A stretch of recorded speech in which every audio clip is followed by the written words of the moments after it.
Jadi rukun agama ini ada 4 menurut ulama-ulama tasawuf kita di Nusantara, ya, di berbagai negara itu. Dan kita ini meyakini daripada ulama-ulama tersebut. Jadi ada 4 rukun agama. Yang pertama syariat, thariqah, hakikat, dan ma'rifat. Iman, ihsan, Islam, ya, dengan ma'rifat. Jadi 4. Maka kata Al-Quran dikatakan, ud'u fis silmi kaffah, masuklah ke dalam agama Islam secara kaffah, secara menyeluruh. Jadi orang secara menyeluruh ini harus meyakini bahwa ada 4 rukun-rukun ini.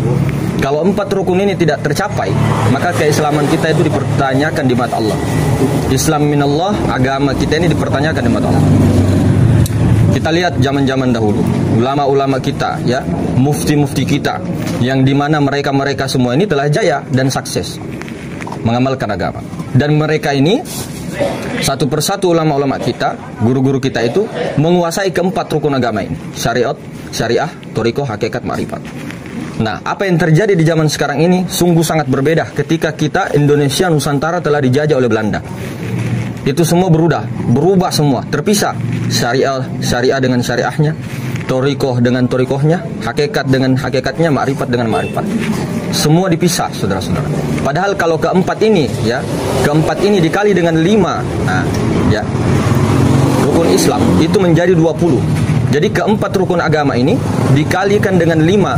Nah, rukun Islam itu ada 5, itu menjadi 20, sama dengan 20 sifat wajib bagi Allah Ta'ala.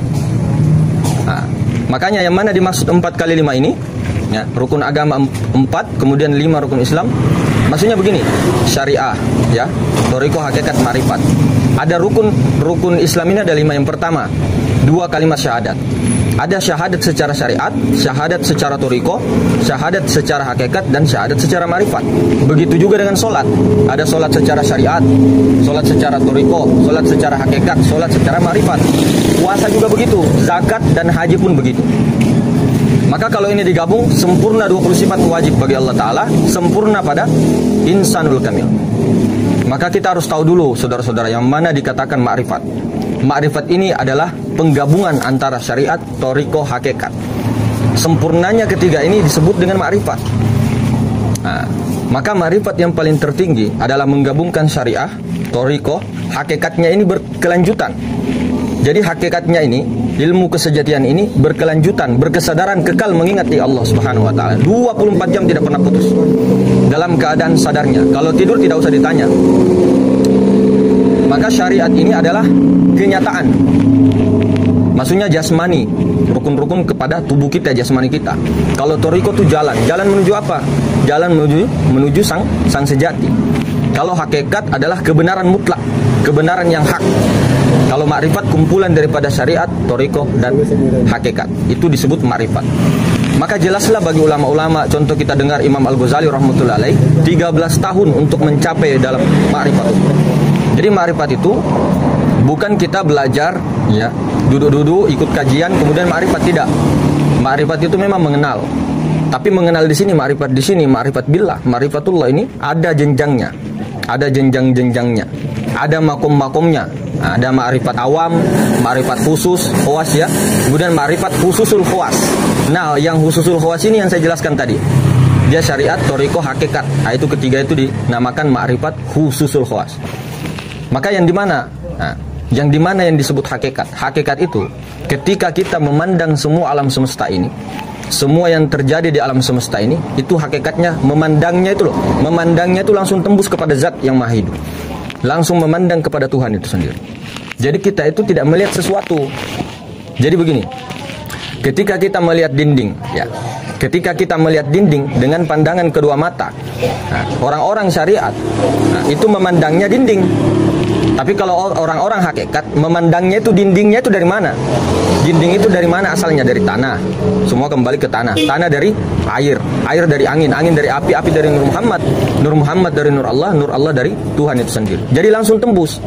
Ketika memandang geraknya, perbuatan-perbuatan orang, perbuatan-perbuatan makhluk, perbuatan-perbuatan alam semesta, dia langsung tembus, langsung ke zat.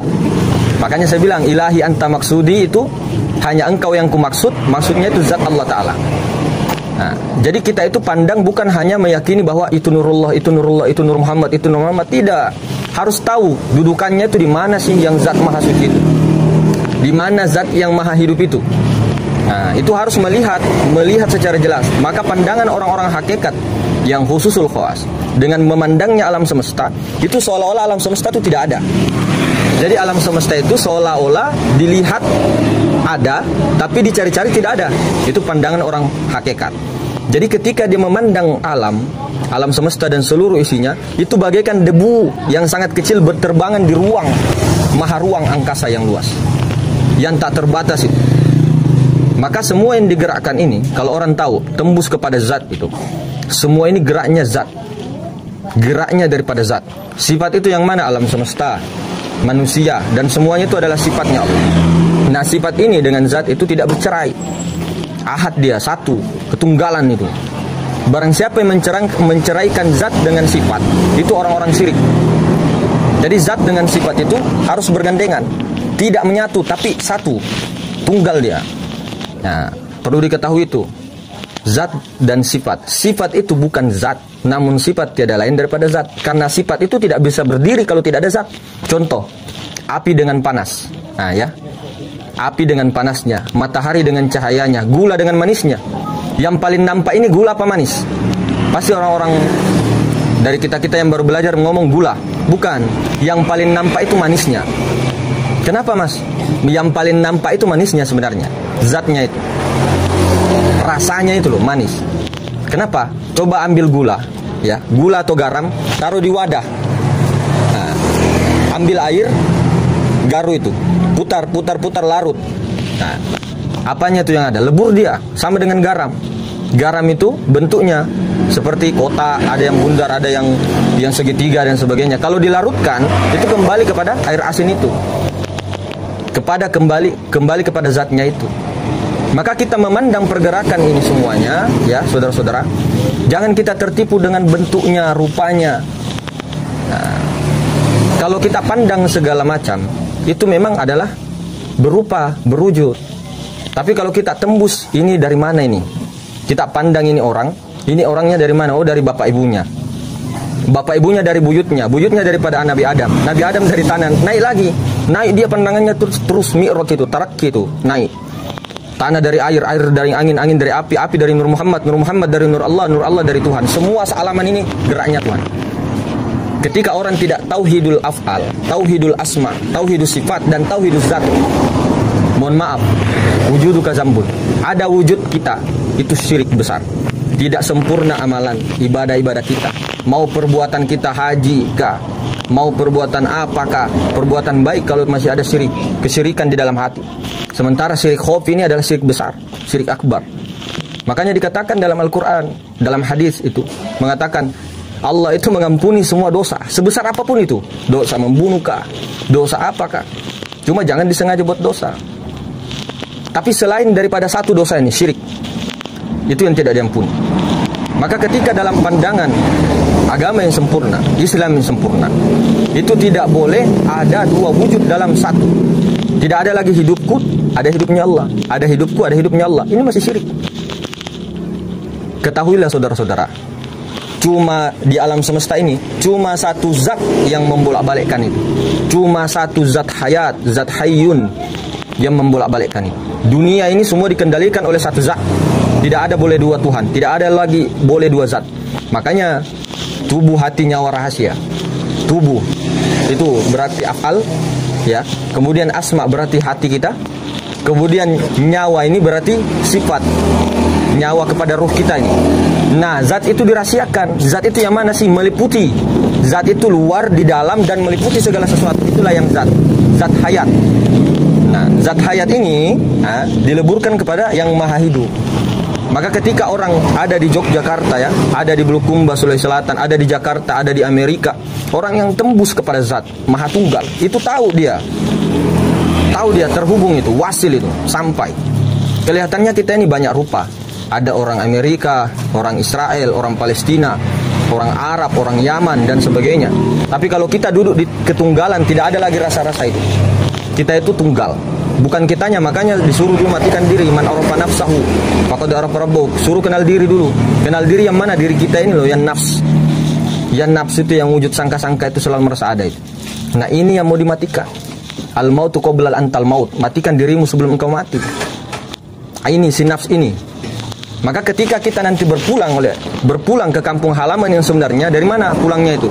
Innalillahi wa inna ilaihi rajiun. Bukan hanya disebut innalillahi wa inna ilaihi rajiun. Dari Allah kembali kepada Allah. Tahu maksudnya. Dari mana? Dari mana asalnya? Kita itu. Nah, dari situ juga kembali. Maka orang-orang yang ma'rifat billah itu kembalinya ke zat itu, ke zat yang maha suci itu, kembali ke alam nur yang tak terbatas. Itulah surga. Maka surga sekaranglah innalillah itu. Maka ketika nanti kembali sendiri, pulang sendiri ke nur itu. Tapi orang yang tidak tahu jalan pulang, nanti tersesat dia. Dipertanyakan man rabbuka man nabiyuka, semua dihisab, dimizan semua. Jadi kata ulama-ulama kita, ya, ulama-ulama sufi terdahulu, jika orang sudah berkeyakinan dan dicintai oleh Allah Ta'ala, dia akan ditarik untuk mempelajari ilmu-ilmu seperti ini. Sehingga dia tidak ragu lagi, tidak ketakutan lagi, tidak bersedih hati lagi tentang amal-amalnya yang sedikit. Bukan berarti kita sengaja tidak berbuat. Makanya saya bilang sempurnanya ma'rifat itu ada pada syariat, thariqah, dan hakikat. Hakikat kebenaran sejati yang dimana itu pandangannya itu 24 jam sadar kepada Allah, bukan sadar kepada makhluk. Maka sebenar-benarnya insan itu adalah af'al Allah. Sebenar-benarnya af'al Allah adalah asma Allah. Sebenar-benarnya asma Allah adalah sifat Allah. Sebenar-benarnya sifat adalah zat hayat. Hayyunnya yang mana? Yang Tuhan itu. Maka semua ini digerakkan oleh Tuhan itu sendiri. Makanya kita ini hadir, ya. Kita ini dihadirkan wujud sangka-sangka ini mau dimatikan dan dinyatakan ini loh haknya Allah. Jangan ragu. Ini haknya Allah Ta'ala. Maka dikatakan Nur Muhammad, ya, itu adalah hakikat alam.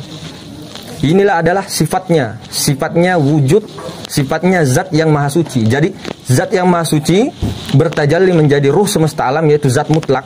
Zat mutlak ini bertajalli menjadi zat wajibal wujud. Apa itu zat wajibal wujud? Yang telah nampak. Makanya selalu dikaji tuh 20 sifat wajib bagi Allah Ta'ala. Bukan cuma dinyanyi-nyanyikan.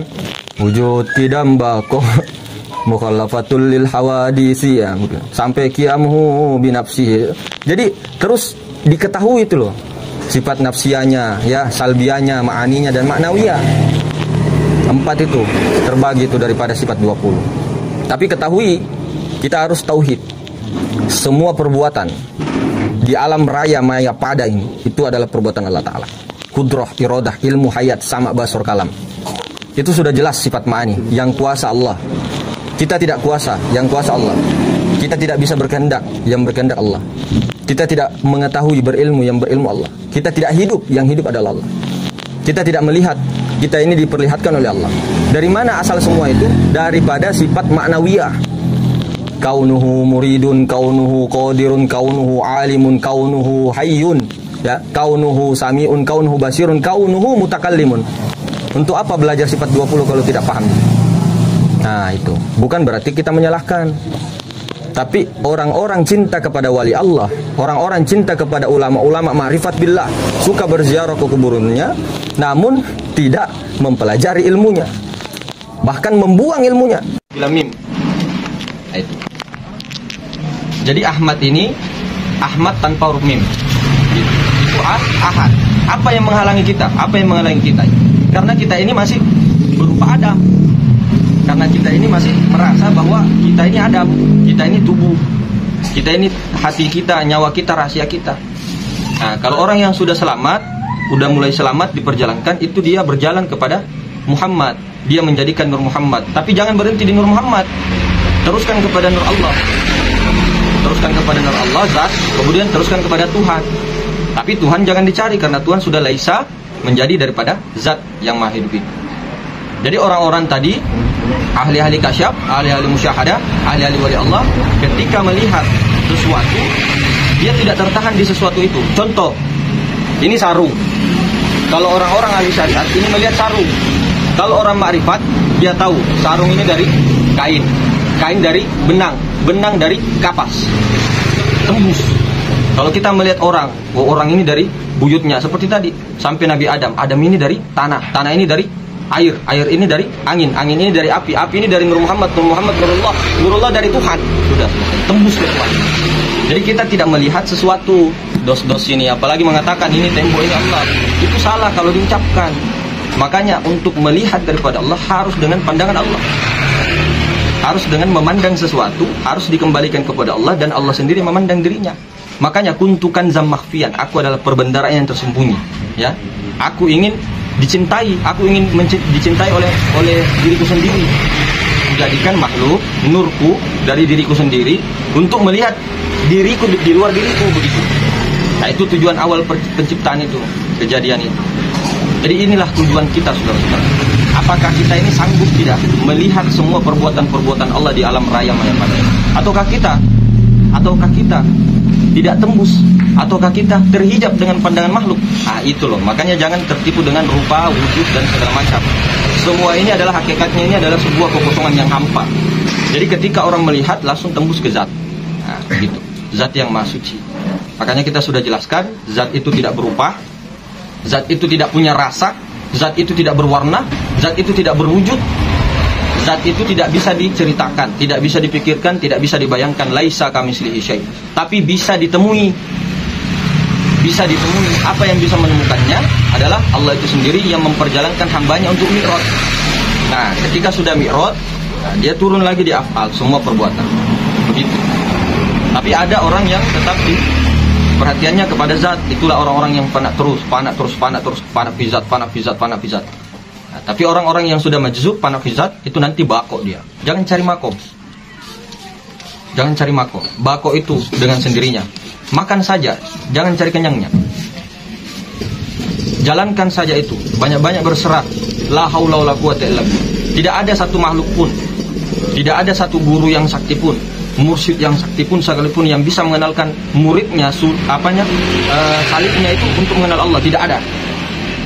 Jadi kalau kita sama sekali memandang guru kita terhenti di guru, itu adalah pandangan yang syirik, pandangan yang keliru. Kalau kita berhenti di guru, misal saya ngomong, nah, kita semua ini terhenti di rahmat ini, si rahmat ini yang buta, yang tuli, yang bisu ini, yang tidak bisa apa-apa ini, la haula wala quwata illa billah. Kita pandang si rahmat itu syirik, itu dosa besar. Makanya kita teruskan. Maka ketika kita itu kemarin kita bacakan manaqib ataupun tawassul kepada Syekh Abdul Qadir Jilani, Syekh Muhammad Baudian Naqsabandi, Syekh Muhammad As-Syazili, Syekh Salman Al-Madani, semuanya jangan tertahan di situ di beliau. Begitu juga kedua orang tua kita. Kalau kita mau membacakan Al-Fatihah, tembusnya ke nur. Nah, di sini lagi ada orang menembus ke nur, tapi dia tidak menjadikan dirinya nur. Akhirnya dia yang merasa berdoa, dia yang merasa bertawassul. Itu juga pandangan terhijab lagi. Jadi nur kepada nur. Nah, seperti itu saudara-saudara. Maka lebih dan kurang-kurangnya semua ini mohon dimaafkan. Assalamualaikum warahmatullahi wabarakatuh.